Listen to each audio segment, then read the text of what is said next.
So, my dear beloved cousin Charlie Kirk has been prematurely shuffled off this mortal coil by an assassin's bullet. I spent 4 hours today covering the situation as it unfolded on a special impromptu edition of Onion Nuggets, which I will link down below. But I find that I have more to say than I said there. Let me start by saying that I detest the sheer amount of right-wingers currently spewing vitriol and threats at the left when it is not entirely clear as of this moment, when I write these words, that anyone from the left had anything to do with this act of political violence. People like Laura Loomer, who tweeted, "It's time for the Trump administration to shut down, defund, and prosecute every single leftist organization. If Charlie Kirk dies from his injuries, his life cannot be in vain. We must shut these lunatic leftists down once and for all. The left is a national security threat." Or like Elon Musk, who said, "The left is the party of murder, which is not only dangerous but stupid. The left is not a party. The left doesn't even have a party in this country." Or this guy, whoever the fuck he is. This video's in regards to Charlie Kirk. And this video's for the fucking liberals. It's war, motherfuckers. We're coming for you. We're coming for you. And spare me your fucking self-righteous bullshit lectures. I don't give a fuck. We're coming for you. Let's be clear. At this juncture, there is absolutely no evidence that the shooter was a leftist or a liberal. There existed extreme animosity between Nick Fuentes and his Groyper army and Charlie Kirk and his Turning Point USA. Though it's worth noting that Nick made sure to pay tribute at the altar of Kirk today. There are certainly other factions on the right who viewed Charlie Kirk negatively as well. And lest we forget, the would-be Trump assassin turned out to be a registered Republican, not some radical leftist stormtrooper. Reality is often more complicated than reactionary morons attempt to portray it. It is also possible that the motives of the shooter are entirely apolitical, such as when John Hinckley Jr. shot Ronald Reagan to impress Jodie Foster.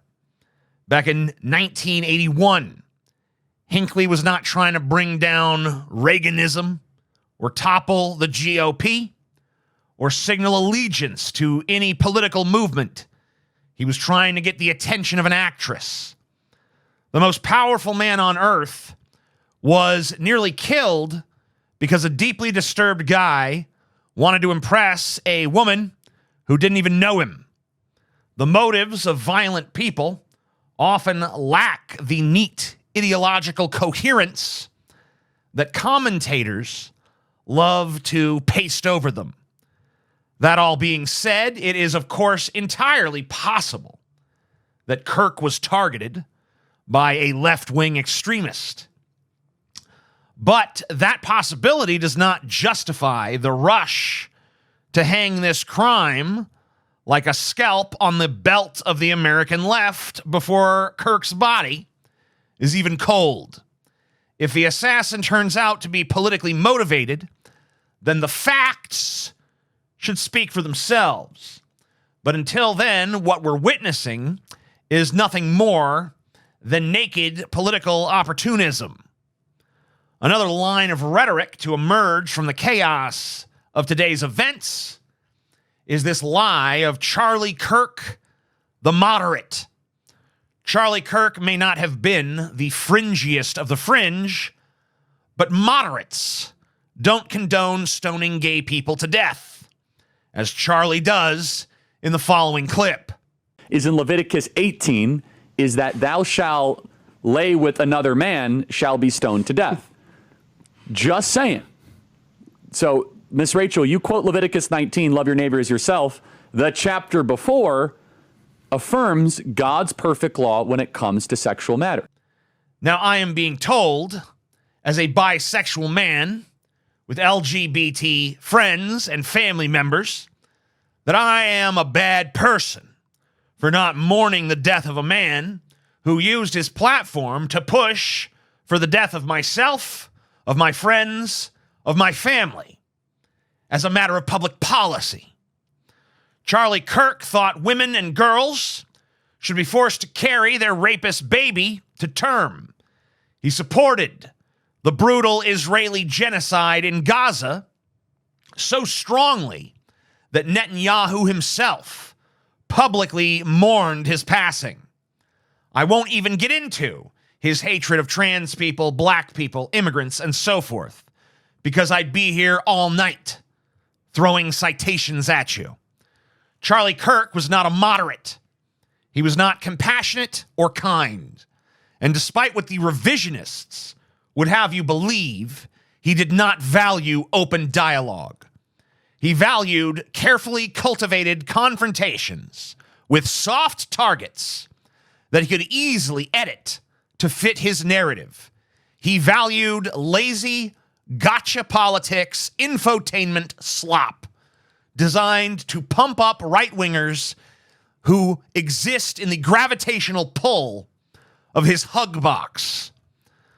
I've noticed a great many left and lib commentators and politicians spewing this repulsive line today.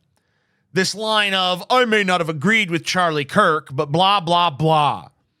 And I want to let you know that you will absolutely not hear that soulless drivel pouring forth from my mouth, especially not for a man who believed this about gun violence. So we need to be very clear that you're not going to get gun deaths to zero. It will not happen. Right. You can significantly reduce them through having more fathers in the home, Yes. by having more armed guards in front of schools.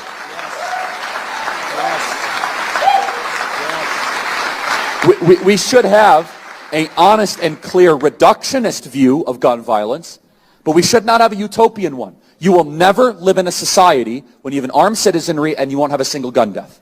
That is nonsense. It's drivel. Wow. But I think it's worth it. I think it's worth to have a cost of, unfortunately, some gun deaths every single year so that we can have the Second Amendment to protect our other God-given rights. That is a prudent deal. It is rational. Nobody talks like this. They live in a complete alternate universe.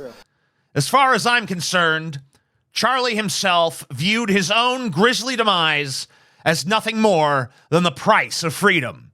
It's worth noting, by the way, that these right-wing ghouls who are trying to make you feel bad for Charlie Kirk because he had children spent the entire day ignoring the actual school shooting that happened in Colorado, just as they have ignored or hand-waved away every school shooting that has happened in this country since I was a school kid myself.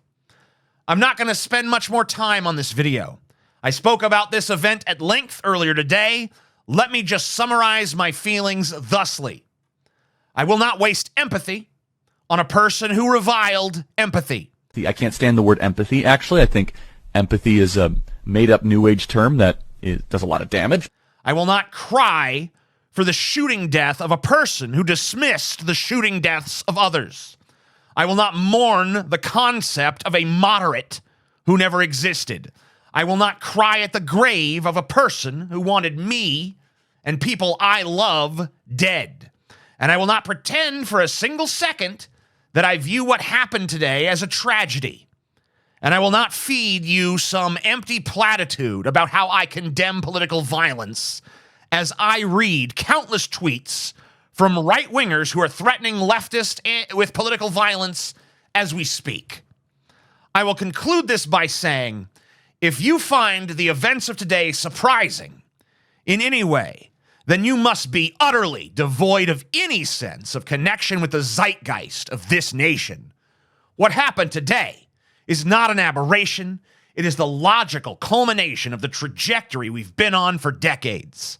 America is a pressure cooker, sealed tight, rattling, and hissing. And every so often, the steam bursts out in the form of bullets and blood.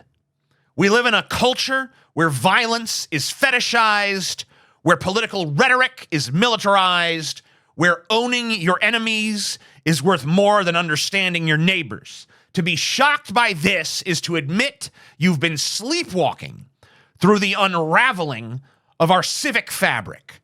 Charlie Kirk did not cause that unraveling, but he certainly profited from it. He stoked it, cultivated it, and branded it patriotism. He helped raise an army of kids whose political education consisted of heckling the libs and cheering cruelty as strength. To call his death surprising would be to call fire surprising in a room full of oily rags and open flames. So no, I will not offer contrived mourning, nor will I feign horror that one of the architects of this climate was consumed by it. If you want to call it a tragedy, then call it what it truly is. Not the tragedy of Charlie Kirk, but the tragedy of a nation that has come to make this inevitable. It's not riddled, but a paradox.